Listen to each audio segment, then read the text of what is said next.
Here's a highlight from a recent episode of Booked on Rock. Revolution Prince, the Band, the Era is the book. Author James Campion is our guest. He was asked to be part of We Are the World. He said no. Why did he decline? Well, I think that anybody asking Prince. Now remember, this was not well-known information then, but in my research, you're going to ask a guy who's never been produced.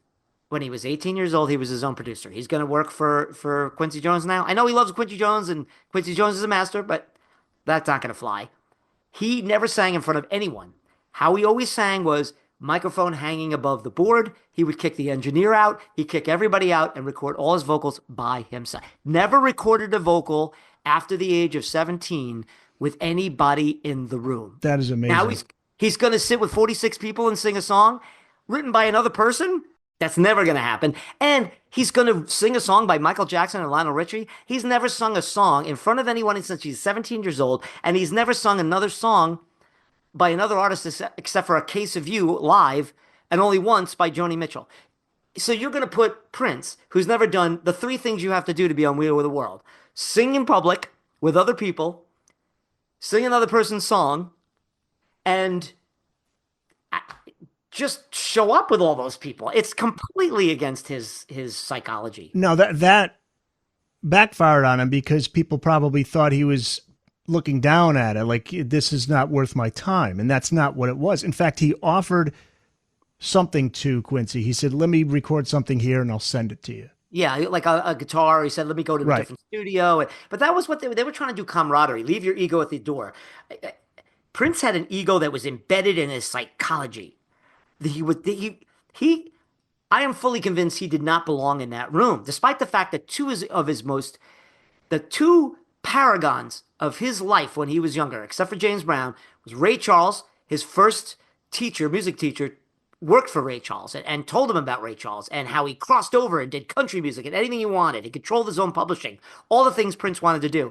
And Stevie Wonder, who everybody said he was the new one, who played all the instruments on his record, they were there. So you would think just to be in their presence, but it just wasn't in him.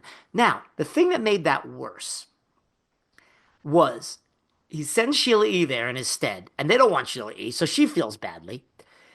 Then he lies and says he has the management lies and say he's sick.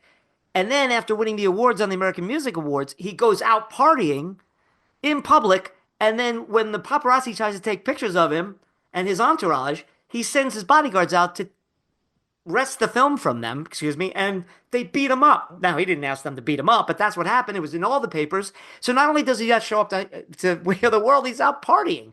It looks so bad. And he doesn't even tell the band or his management. Nobody knows. They find out at 3 a.m. when they get phone calls from newspapers. So it was such a huge deal. And he was. All the myths, all the stories, because Prince stopped talking to the press in 1980, all the stories started to come out. He's a freak. Right. He's a jerk. He's up his own ass. All that stuff came out, and it was hard to deny with anyone around him. It was a terrible, terrible look, but he did. There's a great postscript to this.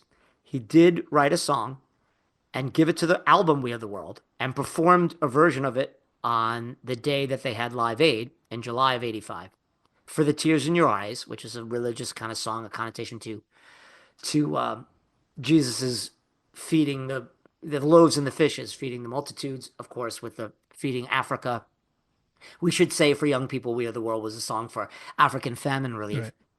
So here's Prince on his own time in a hot studio trailer outside of one of the venues he played at 2 a.m. with Susan Rogers, his engineer, putting this song together, as she said, with stale chips and salami sandwiches and warm soda.